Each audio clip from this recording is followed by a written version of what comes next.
ನನಗೆ ಈ ದೋಸೆ ಮತ್ತು ಇಡ್ಲಿ ಹಿಟ್ಟಿನ ಅಲ್ಲಿರ್ತಕ್ಕಂಥ ನನಗೆ ಮಾಹಿತಿ ಇರ್ತಕ್ಕಂಥದ್ದು. ಸೊ ಇದು ಈ ಹಿಟ್ಟಿಗೆ ಕಾಬ್ರು ಹೈಡ್ರೇಟಾಗಿ ಜಾಸ್ತಿ ಇರ್ತಕ್ಕಂಥದ್ದು ನನ್ನಲ್ಲಿ ಇರ್ತಕ್ಕಂಥ ಮಾಹಿತಿ. ಸೊ ಇದರಲ್ಲಿ ನಾವು ವೇ ಪ್ರೋಟೀನನ್ನು ನಾವು ಹಾಕ್ತಾಯಿದ್ದೀವಿ. ವೇ ಪ್ರೋಟೀನ್ ಹಾಕಿದರೆ ಸೊ ಪ್ರೋಟೀನ್ ಹೆಚ್ಚಾಗುತ್ತೆ. ಸೊ ಆ ನಿಟ್ಟಿನಲ್ಲಿ ಆ ವೇ ಪ್ರೋಟೀನು ನಮ್ಮಲ್ಲೇ ಸಿಗೋದು, ಹೊರಗಡೆ ಎಲ್ಲಿ ಸಿಗೋಕ್ಕೆ ಸಾಧ್ಯ ಇಲ್ಲ. ಅದರಲ್ಲಿ ವೇ ಪ್ರೋಟೀನ್ನ ನಮ್ಮದೇನು ಚೀಸು ಮತ್ತು ಪನ್ನೀರಲ್ಲಿ ಬರ್ತಕ್ಕಂಥ ವೇ ಪ್ರೋಟೀನ್ ಇದೆ, ಅದನ್ನು ನಾವು ಹಿಟ್ಟಲ್ಲಿ ಹಾಕ್ತಾಯಿದ್ದೀವಿ. ಸೊ ಅದಕ್ಕೆ ನಾವು ಒಂದು ವಾರ 15 ದಿವಸ ಅದಕ್ಕೆ ಟೈಮ್ ತೊಗೊಂಡಿರೋದು. ಸೊ ಇನ್ನೂ ನಮ್ಮ ಗುಣಮಟ್ಟ ಆಗಬೇಕು. ಮತ್ತು ಮಾರ್ಕೆಟಲ್ಲಿರ್ತಕ್ಕಂಥ ಬೇರೆ ಬ್ರ್ಯಾಂಡಿಗೆ ನಾವು ಕಾಂಪಿಟೇಷನ್ ಆಗಿ ಮಾಡಬೇಕನ್ನೋ ನಿಟ್ಟಿನಲ್ಲಿ ಸೊ ನಾವು ಇದನ್ನು ಗುಣಮಟ್ಟ ಕಾಪಾಡಿಕೊಂಡು ಇದನ್ನು ಲಾಂಚ್ ಮಾಡೋಕ್ಕೆ ಅದಕ್ಕೆ ಒಂದು 15-20 ದಿವಸ ಗ್ಯಾಪ್ ಆಗಿತ್ತು.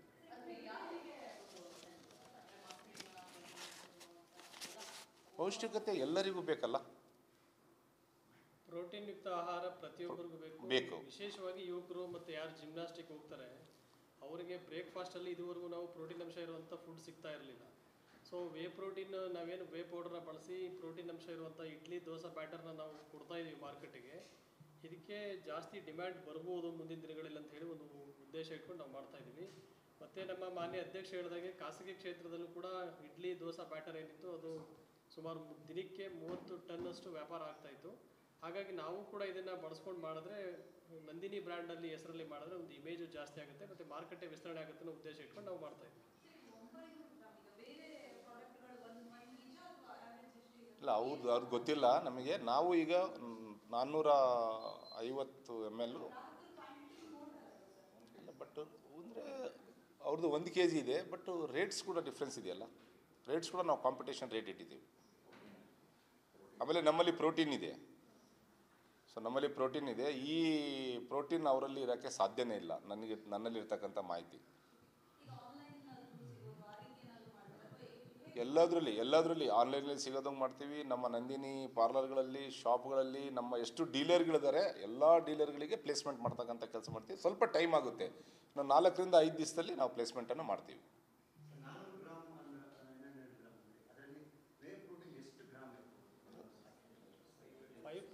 5% 500 ಗ್ರಾಮಲ್ಲಾಗಲಿ ಮತ್ತು 400 ಗ್ರಾಮಲ್ಲಿ ಕೂಡ 5% ನಮ್ಮ ಪ್ರೋಟೀನ್ ಅಂಶವನ್ನು ಇರ್ತದೆ. 1 kgಗೆ 5% ಹಾಕ್ಬೇಕಂತ ಇದ್ದೀವಿ. ಅದಕ್ಕೆ ತಕ್ಕಂತೆ 450 ಗ್ರಾಮಿಗೆ ಎಷ್ಟು ಬೇಕು ಅದನ್ನು ಸೇರಿಸ್ತೀವಿ. 1 kgಗೆ ಎಷ್ಟು ಬೇಕು ಅದನ್ನು ಅಷ್ಟು ಸೇರಿಸ್ತೀವಿ. ಬೆಂಗಳೂರು ಆದಮೇಲೆ ಬೇರೆ ಬೇರೆ ಜಿಲ್ಲೆಗಳಲ್ಲಿ, ಕರ್ನಾಟಕ ರಾಜ್ಯದಲ್ಲಿರ್ತಕ್ಕಂಥ ಬೇರೆ ಬೇರೆ ಜಿಲ್ಲೆಗಳಲ್ಲಿ, ತಾಲೂಕುಗಳಲ್ಲಿ ಬೇಡಿಕೆಗಳು ಯಾವ ರೀತಿ ಬರುತ್ತೆ. ಸೊ ಈಗ ನಾವು ಬೆಂಗಳೂರು ಮಾರ್ಕೆಟ್ ಮಾಡಿದ ಮೇಲೆ ನಮ್ಮ ಬೇಡಿಕೆ ಮತ್ತು ಇದರ ರಿಸಲ್ಟ್ ಏನು ಬರುತ್ತೆ ಅದನ್ನು ನೋಡಿಕೊಂಡು ನಾವು ಪ್ಲೇಸ್ಮೆಂಟನ್ನು ಮಾಡ್ತೀವಿ. ಪ್ಲಾನ್ ಇದೆ. ನಾವು ಹೊಸದಾಗಿ ಏನು ಡೀಲರ್ಶಿಪ್ ಕೊಡೋ ಅವಶ್ಯಕತೆ ಇಲ್ಲ. ನಾವು ಹೊಸದಾಗಿ ಶಾಪ್ ಮಾಡಬೇಕು, ಹೊಸದಾಗಿ ಮಾಡ್ಬೇಕಂತ ನಮ್ಮಲ್ಲಿ ಸಾಕಷ್ಟು ಪಾರ್ಲರ್ಗಳಿದ್ದಾವೆ. ಪ್ರತಿ ಡಿಸ್ಟ್ರಿಕ್ಗಳಲ್ಲಿ ಸಾವಿರಾರು ಪಾರ್ಲರ್ಗಳಿರ್ತವೆ. ನಮಗೇನು ಬರೀ ಪ್ಲೇಸ್ಮೆಂಟ್ ಮಾಡೋಕ್ಕೂ ನಮಗೆ ಟೈಮ್ ಸಿಗೋಲ್ಲ. ನಮ್ಮ KMFಗೆ ಅದೇನು ದೊಡ್ಡ ಕೆಲಸ ಅಲ್ಲ. ಇವತ್ತು ರಾತ್ರಿ ಹೇಳಿದ್ರೆ ನಾಳೆ ಬೆಳಗ್ಗೆ ಅಲ್ಲಿ ಇಟ್ಟಿರುತ್ತೆ. ಏನು ಹೊಸದಾಗಿ ಶಾಪ್ ಮಾಡಬೇಕು ಮತ್ತು ಹೊಸದಾಗಿ ಡೀಲರ್ಶಿಪ್ ಮಾಡಬೇಕು, ಆ ಮೀಟಿಂಗ್ ಕರಿಬೇಕು ಅಂತಿಲ್ಲಲ್ಲ. ನಮ್ಮಲ್ಲಿ ದಿನನಿತ್ಯ ಹಾಲು ಮಾಡ್ತೀವಲ್ಲ, 60 ಲಕ್ಷಕ್ಕೂ ಹೆಚ್ಚು ಹಾಲು ಮಾಡ್ತೀವಲ್ಲ, ಅಲ್ಲೇ ಪ್ಲೇಸ್ಮೆಂಟ್ ಮಾಡ್ತೀವಿ. ಎಲ್ಲ ಪಾರ್ಲರ್ಗಳಲ್ಲಿ, ಎಲ್ಲ ಶಾಪ್ಗಳಲ್ಲಿ ಪ್ಲೇಸ್ಮೆಂಟ್ ಮಾಡ್ತೀವಿ.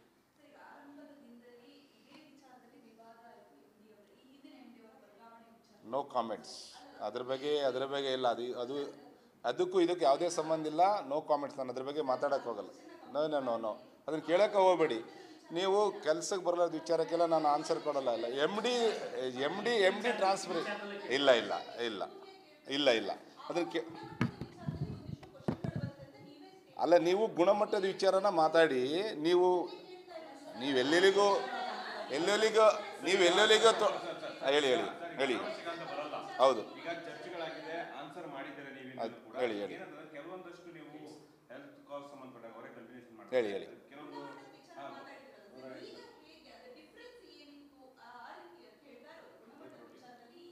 ವೇ ಪ್ರೋಟೀನ್ ಇರ್ಬೋದು. ಸೊ ನಮ್ಮಲ್ಲಿ 108 ವಿಧಾನದಲ್ಲಿ ನಾವು ಪರೀಕ್ಷೆಯನ್ನು ಮಾಡ್ತೀವಿ ನಾವು. ಸೊ ಇದು ಪ್ರೈವೇಟಲ್ಲಿ ಎಲ್ಲಿ ಸಾಧ್ಯ ಇಲ್ಲ ಅಂತ ಅಂದ್ಕೊಂಡಿದ್ದೀನಿ. ನಮ್ಮ KMFಲ್ಲಿ ಆ ರೀತಿಯಾದಂಥ ಒಂದು ಟೆಸ್ಟಿಂಗ್ ಆಗುತ್ತೆ. ಸೊ ಪ್ರೈವೇಟಲ್ಲಿ ಆ ಟೆಸ್ಟಿಂಗ್ ಮಾಡೋಕ್ಕೆ ಸಾಧ್ಯನೇ ಇಲ್ಲ. ಸೊ ಅದ್ರ ಸಲುವಾಗಿ ನಾವು ಇದನ್ನು ಸ್ವಲ್ಪ ದಿವಸ ಇದನ್ನು ಎಲ್ಲ ಸಾಧಕ ಬಾಧಕಗಳನ್ನು ಚರ್ಚೆ ಮಾಡಿ ಮಾಡಬೇಕಂತ ನಾವು ಅಂದ್ಕೊಂಡಿದ್ವಿ. ಅದಕ್ಕೆಲ್ಲದಕ್ಕೂ ಇವತ್ತು ಉತ್ತರ ಕೊಟ್ಟಿದ್ದೀವಿ. ಹಾಂ,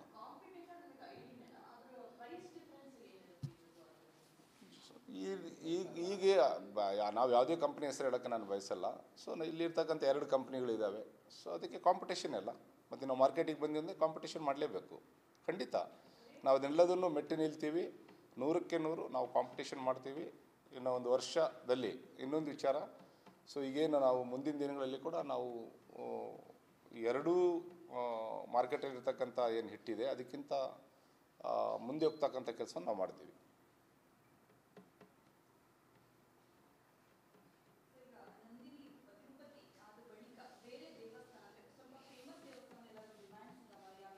ತುಪ್ಪ ಈಗ ನೋಡಿ ನಿಮಗೆಲ್ಲ ಗೊತ್ತಿದೆ. ಸೊ ತುಪ್ಪ ಈಗ ತಿರುಪತಿಯಲ್ಲಿ 100% ನಮ್ಮ ನಂದಿನಿ ತುಪ್ಪನೇ ಬಳಕೆ ಆಗ್ತಾ ಇದೆ. ಸೊ ಲಾಸ್ಟು ಇಲ್ಲೇ ಒಂದು ಪತ್ರಿಕಾಗೋಷ್ಠಿಯಲ್ಲಿ ಹೇಳಿದೆ. ಸೊ ಅಯೋಧ್ಯದಲ್ಲಿರ್ತಕ್ಕಂಥ ಒಂದು ಏನು ಅಯೋಧ್ಯ ಇದೆ, ರಾಮನ ಮಂದಿರ, ಅಲ್ಲಿ ಒಂದು ಹನುಮಾನ್ ಟೆಂಪಲ್ ಇದೆ, ಆಂಜನೇಯ ಟೆಂಪಲ್. ಆಂಜನೇಯ ಟೆಂಪಲಲ್ಲಿ ಕೂಡ ನಮ್ಮ ತುಪ್ಪನೇ ಬಳಕೆ ಮಾಡ್ತಿರೋದು. ಸೊ ಈ ತಿರುಪತಿ ಇಶ್ಯೂ ಆದಮೇಲೆ ಕೂಡ ಎಲ್ಲ ಮುಜರಾಯಿ ಇಲಾಖೆಯಲ್ಲಿ ಒಳಗೊಂಡಂಥ ಎಲ್ಲ ದೇವಸ್ಥಾನಗಳಲ್ಲಿ, ಮತ್ತು ಪ್ರೈವೇಟ್ ದೇವಸ್ಥಾನ ಇರ್ಬೋದು, ಮುಜರಾಯಿಗೆ ಸಂಬಂಧಪಟ್ಟ ದೇವಸ್ಥಾನ ಇರ್ಬೋದು, ಸೊ ಎಲ್ಲ ಕಡೆಗೆ ನಮ್ಮ ನಂದಿನಿ ತುಪ್ಪದ ಬೇಡಿಕೆನೇ ಇದೆ. ಸೊ ಎಲ್ಲ ಕಡೆ ನಂದಿನೇ ಈಗ ಬಳಕೆ ಮಾಡ್ತಾ ಇದ್ದಾರೆ. ಪರ್ಸೆಂಟೇಜು ಒಂದು 10% 15% ಜಾಸ್ತಿ ಆಗಿದೆ ಅವತ್ತಿಗೂ ಇವಕ್ಕೆ. 10-15% ಹೆಚ್ಚಾಗಿದೆ. ಏನದು ಇಶ್ಯೂ ಆಯಿತು, ಒಂದು 15-20% ಹೆಚ್ಚಾಗಿದೆ. ಸೊ ಈಗ ಅದೇ ಅವರು 4000 ಮೆಟ್ರಿಕ್ ಟನ್ ಬೇಕಂತ ಹೇಳ್ತಿದ್ದಾರೆ. ಅದನ್ನು ಪ್ರಾರಂಭ ಮಾಡಿದ್ವಿ. 300 ಟನ್ ನಮಗೆ ವರ್ಕ್ ಆರ್ಡರ್ ಕೊಟ್ಟಿದ್ರು, ಅದು ಕಂಪ್ಲೀಟ್ ಆಗಿದೆ. ಸೊ ಈಗ ನಿನ್ನ 4000 ಟನ್ ಬೇಕಂತ ಹೇಳಿದ್ರೆ ಅದೇ ರೊಟೀನೇನು ಹೋಗ್ತಾನೆ ಇರುತ್ತೆ. ಎಲ್ಲಿ? ತಿರುಪತಿಯಲ್ಲಿ ಅಕ್ಕಪಕ್ಕ ದೇವಸ್ಥಾನ ಬೇಡಿಕೆ ಏನು ಬಂದಿಲ್ಲ. ಅದೇ ಕಾಳಶ್ರೀ ಟೆಂಪಲ್ ಇದೆ, ಸೊ ಫೇಮಸ್ ಟೆಂಪಲ್ ಅಲ್ಲ, ಕಾಳಶ್ರೀ ಟೆಂಪಲ್ ಇದೆ, ಇದೆಲ್ಲ ಬೇಡಿಕೆ ಬಂದಿಲ್ಲ. ಇದು ಮೊದಲಿಂದನೂ ಮಾಡ್ತಾಯಿದ್ದೀವಿ. ಈಗಿಲ್ಲ, ಸುಮಾರು ವರ್ಷದಿಂದ ಹೋಗ್ತದೆ, 10 ವರ್ಷದಿಂದ ಹೋಗ್ತಾ ಇದೆ. 10 ವರ್ಷದಿಂದ ಹೋಗ್ತಾ ಇದೆ. ನಾವು ಈಗ ಮುಂದೆ ನಾನು ಮೊನ್ನೆ ಶಿರಡಿಗೆ ಹೋಗಿದ್ದೆ. ಶಿರಡಿಯಲ್ಲಿ ಕೂಡ ಹೇಳ್ತಾಯಿದ್ರು, ನಾವು ನಂದಿನಿನೇ ತೊಳ್ತೀವಿ ಅಂತ ಹೇಳಿದ್ರು. ಸೊ ಅದು ಮುಂದಿನ ದಿನಗಳಲ್ಲಿ ಕೂಡ ನಾವು ಶಿರಡಿ ಕೂಡ ಕೊಡುವಂಥ ವ್ಯವಸ್ಥೆನ ಮಾಡ್ತೀವಿ. ಇನ್ನೂ ಶುರುವಾಗಿಲ್ಲ.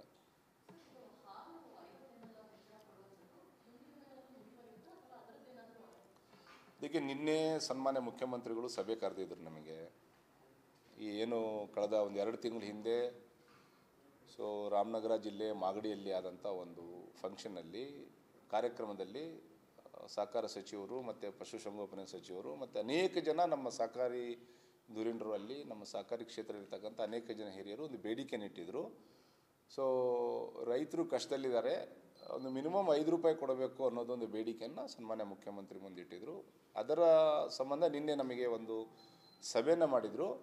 ಸೊ ಮುಂದಿನ ದಿನಗಳಲ್ಲಿ ನಮ್ಮ ಕರ್ನಾಟಕ ರಾಜ್ಯದಲ್ಲಿರ್ತಕ್ಕಂಥ 15 ಒಕ್ಕೂಟದ ಅಧ್ಯಕ್ಷರುಗಳಿಗೆ ಮತ್ತು MD ಮತ್ತು ನಮ್ಮ ಕಹಾಮದ ಎಲ್ಲ ಡೈರೆಕ್ಟರ್ಗಳು ಮತ್ತು ನಮ್ಮ MD ನಾವು ಮತ್ತು ಎಲ್ಲರೂ ಸೇರಿ ಒಂದು ಸಭೆಯನ್ನು ಮಾಡಿಕೊಂಡು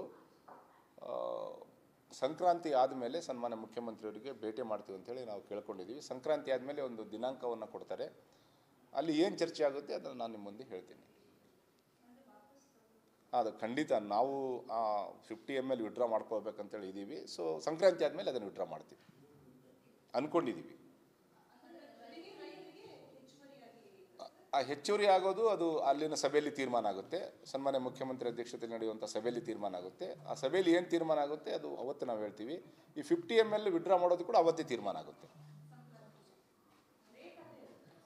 ಅದು ರೇಟ್ ಹೆಚ್ಚು ಮಾಡೋದು ಬಿಡೋದು ಅವತ್ತು ತೀರ್ಮಾನ ಆಗುತ್ತೆ. ಆ 50 ml ಏನು ಹೆಚ್ಚು ಮಾಡಿದ್ದೀವಿ ಅದ್ರದ್ದು ಮಾತ್ರ ನಾವು ಕಾಸ್ಟ್ ತೊಳ್ತಾ ಇದ್ದೀವಿ. ಸೊ ಅದನ್ನು ನಾವು ವಿಡ್ರಾ ಮಾಡಿದರೆ ಅದನ್ನು ಕಾಸ್ಟ್ ಕಡಿಮೆ ಆಗುತ್ತೆ. ಅಲ್ಲ, ಅದು ರೈತರದಲ್ಲ, ಅದು ಮಿಲ್ಕ್ ರೇಟ್, ಅದು 2 ರೂಪೀಸ್.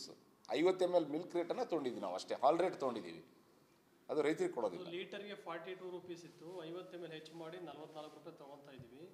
ಸೊ ನಿನ್ನೆ ಸಭೆಯಲ್ಲಿ ಸನ್ಮಾನ್ಯ ಮುಖ್ಯಮಂತ್ರಿಗಳ ಗಮನಕ್ಕೆ ತಂದಿದ್ದೀವಿ. ಸೊ ನೆಕ್ಸ್ಟ್ ದರ ಪರಿಷ್ಕರಣೆ ಮಾಡುವಾಗ 1 ಲೀಟ್ರ್ ಏನು 1050 ml ಇದೆ ಅದರಲ್ಲಿ 50 ml ಕಡಿಮೆ ಮಾಡಿ 1 ಲೀಟ್ರ್ ಆ್ಯಸ್ ಇಟ್ ಈಸ್ ಹಾಗೆ ಉಳಿಸ್ಕೊಳ್ಳೋದು. ಮತ್ತು ಮುಖ್ಯಮಂತ್ರಿಗಳ ಅಧ್ಯಕ್ಷತೆಯಲ್ಲಿ ಸಭೆ ಆದ ನಂತರದಲ್ಲಿ ಪರಿಷ್ಕರಣೆ ಏನಾಗುತ್ತೆ ಅದರ ನಂತರ ಅದ್ರ ಬಗ್ಗೆ ಪೂರ್ವಕವಾಗಿ ತೀರ್ಮಾನ ತಗೋತೀವಿ.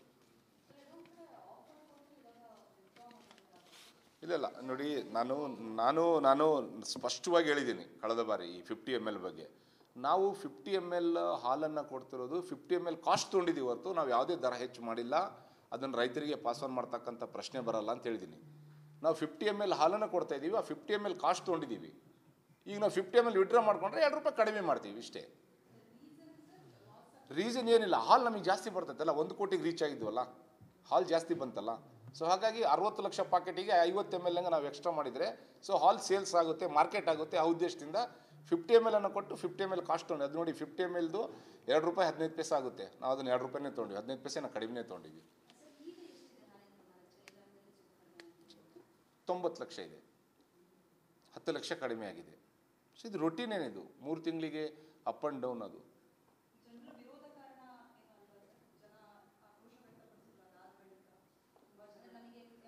ನನಗಂತೂ ಅದ್ರ ಬಗ್ಗೆ ಯಾರು ಒಬ್ಬರು ಆಕ್ರೋಶ ವ್ಯಕ್ತಪಡಿಸಿಲ್ಲ. ಇಲ್ಲ, ನನಗೆ ಅಂಥದ್ದು ಯಾವುದೋ ಮಾಹಿತಿ ಬಂದಿಲ್ಲ. ನನಗೆ ಒಬ್ರದ್ದು ಯಾರ್ದು ಫೋನ್ ಬರಲಿಲ್ಲ, ಒಬ್ಬ ಗ್ರಾಹಕರು ನನಗೆ ಫೋನ್ ಮಾಡಲಿಲ್ಲ.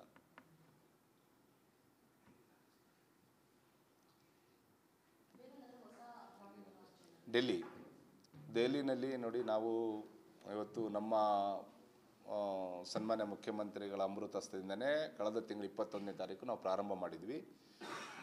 ತಮಗೆಲ್ಲ ಗೊತ್ತಿದೆ, ತಾವೆಲ್ಲ ಸಹಕಾರ ಮಾಡಿದಿರಿ, ಎಲ್ಲ ಮೀಡಿಯಾದಲ್ಲಿ ಕೂಡ ಬಂದಿದೆ. ಸೊ ನಂದಿನಿಗೆ ತೊಂದರೆ ಆಗ್ತಾಯಿದೆ, ಸೊ ನಂದಿನಿಗೆ ಈ ರೀತಿ ಎಲ್ಲ ಅಲ್ಲಿ ತೊಂದರೆ ಆಗ್ತಾಯಿದೆ ಅಂತ ನಾವು ಅದರ ಬಗ್ಗೆ ರಿಯಾಕ್ಟೆಡ್ ಮಾಡೋಕ್ಕೆ ಹೋಗಿಲ್ಲ. ಸೊ ನಮ್ಮ ಪ್ರತಿಸ್ಪರ್ಧಿಗಳು ನಮ್ಮನ್ನು ತೊಂದರೆ ಮಾಡ್ತಾ ಇದ್ದಾರೆ. ಸೊ ನಾನು ಅದರ ಬಗ್ಗೆ ಚರ್ಚೆ ಮಾಡೋಕ್ಕೆ ಹೋಗಲ್ಲ, ಅದ್ರ ಬಗ್ಗೆ ಹಂಚ್ಕೊಳ್ಳೋಕೆ ಹೋಗಲ್ಲ. ನಮ್ಮ ಕೆಲಸ ಏನು, ನಾವಲ್ಲಿ ಕಾಂಪಿಟೇಷನ್ಲಿ ಕೆಲಸ ಮಾಡಬೇಕು, ಕಾಂಪಿಟೇಷನ್ಲಿ ನಾವು ಕೆಲಸ ಮಾಡಬೇಕು ಅನ್ನೋದು ನಮ್ಮ ಉದ್ದೇಶ. ಸೊ ಇವತ್ತು ನಾವು 15,000ಕ್ಕೆ ರೀಚ್ ಆಗಿದ್ದೀವಿ. ಈಗ ದೆಹಲಿ ಮಾರ್ಕೆಟಲ್ಲಿ 15,000ಕ್ಕೆ ರೀಚ್ ಆಗಿದ್ದೀವಿ. ನಾವು ಇನ್ನೂ ಒಂದು 6 ತಿಂಗಳಲ್ಲಿ 1 ಲಕ್ಷದಿಂದ 2 ಲಕ್ಷ ಲೀಟ್ರಿಗೆ ನಾವು ರೀಚ್ ಆಗ್ತೀವಿ.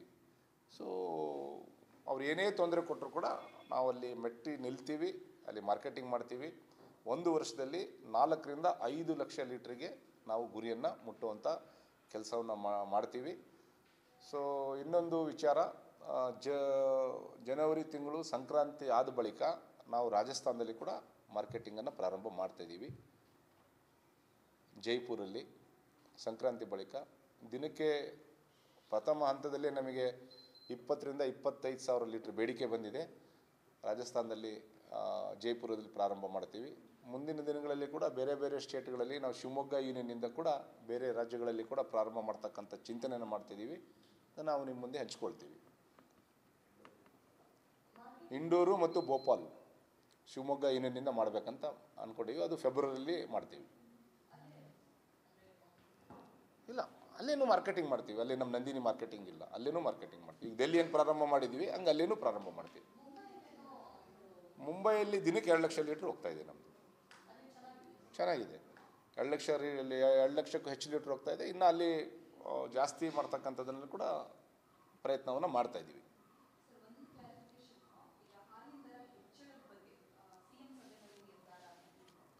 ನಿನ್ನೆ ಸನ್ಮಾನ್ಯ ಮುಖ್ಯಮಂತ್ರಿಗಳು ನಮ್ಮನ್ನು ಸಭೆ ಕರೆದಿದ್ದರು, ಚರ್ಚೆ ಆಗಿದೆ. ಸಂಕ್ರಾಂತಿ ಆದ ಬಳಿಕ 15 ಯೂನಿಯನ್ನಿನ MDಗಳು, ಅಧ್ಯಕ್ಷಗಳು ಮತ್ತು ನಮ್ಮ ಕಹಾಮದ ನಿರ್ದೇಶಕರು, ನಮ್ಮ ಕಾಮ MD, ನಾನು ಮತ್ತು ಸಹಕಾರ ಸಚಿವರಾದಂಥ KN ರಾಜಣ್ಣ ಅವರು ಮತ್ತು ವೆಂಕಟೇಶ್ ಅವರು, ನಾವೆಲ್ಲರೂ ಪ್ರಥಮ ಹಂತದಲ್ಲಿ ಒಂದು ಸಭೆಯನ್ನು ಮಾಡಿಕೊಂಡು ಸನ್ಮಾನ್ಯ ಮುಖ್ಯಮಂತ್ರಿಗಳು ಸಂಕ್ರಾಂತಿ ಆದ ಬಳಿಕ ಒಂದು ದಿನಾಂಕವನ್ನು ಕೊಡ್ತಾರೆ. ಆ ದಿನಾಂಕದಲ್ಲಿ ಚರ್ಚೆ ಆಗುತ್ತೆ.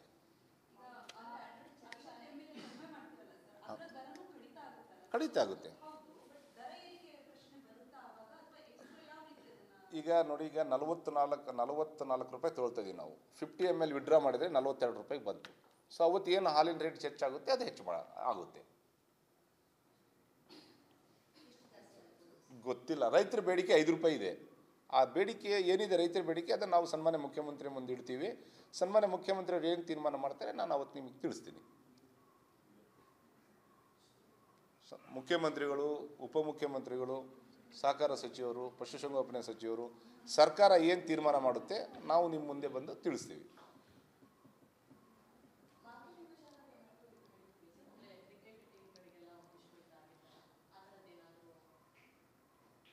ಏನಿಲ್ಲ. ಸೊ ನೋಡೋಣ, ಮುಂದೆ ಏನಾದರೂ RCB ಸಿಕ್ಕರೆ RCBಗೆ ಸ್ಪಾನ್ಸರ್ ಮಾಡಬೇಕಂತ ಅಂದ್ಕೊಂಡಿವಿ. ಸೊ ನಮ್ಮ ಬಜೆಟಿಗೆ ಅನುಕೂಲಗಳು ಆದರೆ ಅಂದ್ಕೊಂಡಿದ್ದೀವಿ. ಇಲ್ಲ